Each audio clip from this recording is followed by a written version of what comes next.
Olá, boa noite. Bem-vindo ao Contém Livros. Aqui estou eu de volta para mais um episódio do programa Aqui há Morcego.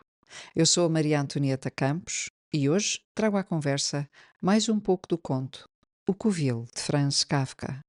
Convido-te a acompanhar-me nos próximos minutos, voando juntos, em vórtice, por entre páginas e palavras, e deixar-te envolver neste universo kafkiano. Só o poderei saber na altura em que eu próprio lá estiver dentro.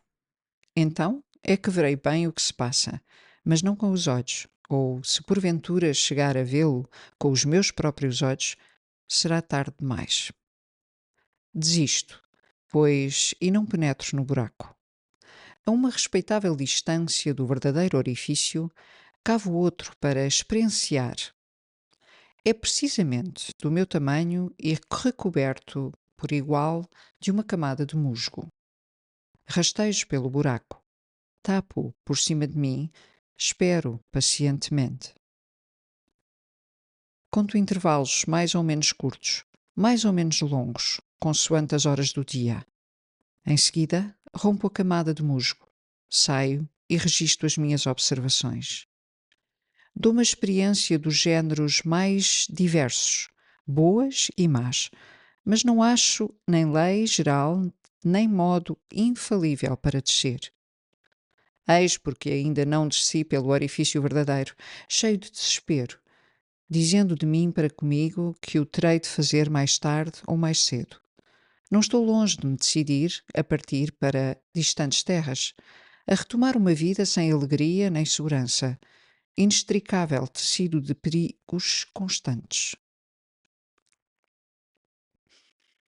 No meio de tantos e tamanhos perigos, não era possível chegar a ver e a medir com precisão cada um dos perigos de per si. Eis o que me ensina a comparação que eu não acesso de fazer entre a proteção que me dá hoje o meu covil e o resto da minha vida. Claro que uma decisão dessas seria completa loucura, consequência apenas de uma prolongada existência na absurda liberdade. Porque a verdade é esta: o covil pertence-me. Basta dar um passo para ficar em segurança.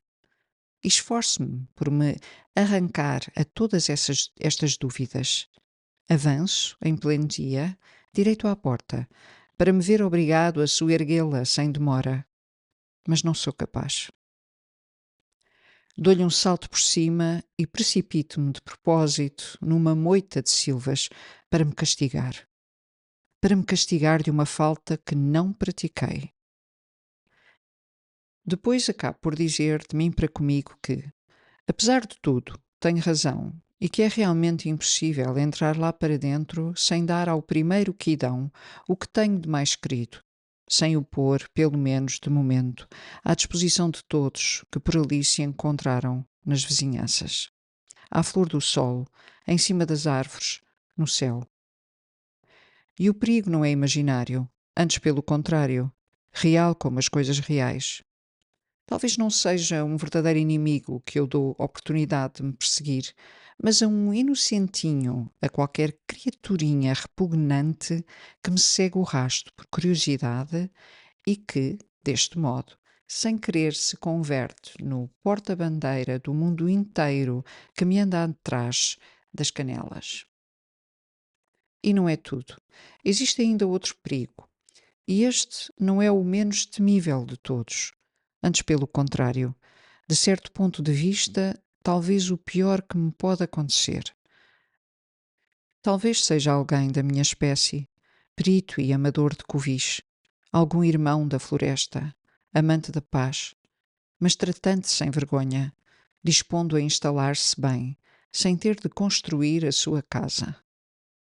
Mas se ele aparecesse agora, com as suas detestáveis pretensões a descobrir o orifício, se ele metesse mãos à obra para levantar o musgo e, obtido o seu fim, se introduzisse à força no meu lar, então, enquanto ele penetrasse no interior e eu lhe pudesse ver ainda o traseiro emergindo à superfície, precipitar-me-ia furioso na sua peugada e, sem escrúpulos, saberia saltar-lhe em cima, dilacerá-lo, fazê-lo em pedaços, rasgá-lo, beber-lhe o sangue até à última gota e, sem mais aquelas, pregar-lhe com o corpo no monte da minha caça. Mas principalmente, e isto é o mais importante, encontrar-me-ia, por fim, no meu covil. Teria desta vez a satisfação de contemplar o labirinto, embora, em primeiro lugar, tratasse de puxar para cima de mim a cobertura de musgo, disposto, creio bem, a descansar para o resto da minha vida. Mas a verdade é que ninguém aparece e eu continuo reduzido a mim sozinho. Parte da minha ansiedade esvai-se, tão absorto estou nas dificuldades do meu empreendimento. Não me afasto, por pouco que seja, da entrada. Correr à roda dela torna-se a minha ocupação favorita, como se fosse eu o inimigo que espiasse a oportunidade favorável para a vitoriosa irrupção. Se eu tivesse, no entanto, alguém em quem confiar, alguém que eu colocasse no meu posto de observação, então ser-me-ia fácil efetuar a descida, livre de quaisquer preocupações. Entender-me-ia com a criatura de confiança. Ela observaria exatamente a situação durante a minha descida e por muito tempo ainda após ela. Se qualquer perigo sobreviesse, avisar-me-ia com umas pancadinhas na camada de musgo, sem mais nada. Assim, eu faria tábua rasa por cima de mim. Nenhum vestígio permaneceria, além da criatura da minha confiança. Mas nesse caso, não me viria ela a exigir uma compensação? Não quereria ela, pelo menos, visitar o covil? O simples facto de consentir que alguém penetrasse no meu covil já de si me parece horrível. Foi para mim que eu o construí, não para visitantes. Tenho a certeza de que não deixaria entrar ninguém. É certo que essa criatura teria tornado possível o meu regresso, mas mesmo assim não a deixaria entrar. Não, não de maneira nenhuma a deixaria entrar, pois de duas uma. Ou eu a deixava descer sozinho, o que ultrapassaria tudo o que eu posso imaginar, ou então teríamos de entrar os dois ao mesmo tempo, o que corresponderia a fazer desaparecer todas as vantagens que ela me poderia ter dado, ficando à superfície, no seu posto de observação. E que dizer da confiança? Aquela criatura que tem a minha confiança quando eu a olho de frente, merecerá a minha confiança quando a não vejo e entre nós está a cobertura de musgo? É relativamente fácil confiar em qualquer criatura enquanto a temos debaixo de olho, ou pelo menos enquanto estamos em condições de a vigiar. Aceitemos, mesmo como possível, confiar em alguém afastado, mas do interior do covil, isto é, do fundo de um outro mundo, dar plena e inteira confiança a qualquer. Parece-me impossível. Mas não é preciso levantar todas estas dúvidas, basta refletir. Durante ou após a minha descida, todos os inumeráveis acidentes da vida podem impedir essa criatura da minha confiança de cumprir o seu dever. E que incalculáveis consequências não teria para mim a mais pequena infelicidade que a atingisse? Não. Para falar verdade, não me devo lastimar de estar só e de não ter ninguém em quem confiar. Não perco seguramente nada com isso, e estou certo de que evito muitos incômodos. Em matéria de confiança, só posso confiar em mim mesmo e no meu covil. Deveria ter pensado nisso antes e tomar as minhas disposições na previsão do problema que me preocupa agora. A coisa teria sido possível, pelo menos em parte, no princípio da construção. Deveria ter preparado o primeiro corredor de modo a que dispusesse de duas entradas, convenientemente em comunicação uma com a outra, e de tal sorte que, quando tivesse decidido por uma das entradas, com todos os atrasos inevitáveis, rapidamente teria percorrido o primeiro corredor até à segunda, dando um pouco de luz à cobertura de musgo preparada para esse efeito. E, postando aí, examinaria a situação durante alguns dias e algumas noites. Assim, tudo estaria certo. É verdade que 2 entradas duplicariam o perigo, mas haveria maneira de reduzir esta objeção ao silêncio, pois uma das 2 entradas, a que seria destinada a servir de posto de observação, poderia ser muito estreita. E deste modo me perco em meditações técnicas e volto a sonhar o meu velho sonho de um covil absolutamente perfeito. Isto tranquiliza-me um pouco. Encantado, vejo, de olhos fechados, claras e menos claras possibilidades de construção, escapar-me para dentro e para fora sem ser visto.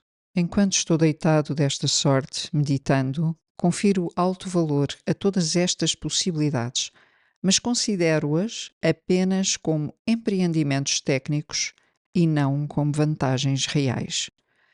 Pois onde quererei eu chegar com isto de conseguir deslizar à vontade para fora e para dentro? Eis o que revela um espírito inquieto. Insegurança na apreciação própria, ambições pouco limpas, traços negros de coragem que ainda mais se ensombram de pensarmos que o covil ali está e que nos pode dar paz, desde que consintamos em abrir-nos totalmente a ele. Agora é certo que estou para todos os efeitos no exterior, que procuro uma maneira de voltar lá para dentro, e os arranjos técnicos não podiam aparecer com melhor altura. Mas não, talvez não seja tão desejáveis como isso. Não será diminuir o covil, caso, num movimento passageiro de medo nervoso, nada mais quisermos ver nele, além de uma escavação, da qual desejamos deslizar com toda a destreza possível? Com certeza que esta escavação é também uma proteção, ou devia ser-lo. Quando eu suponho encontrar-me no auge do perigo, então, de dentes cerrados e com toda a força do meu querer, desejo que o covil mais não seja do que um buraco destinado a salvar-me a vida, e a minha única esperança é que ele satisfaça o melhor possível esta função.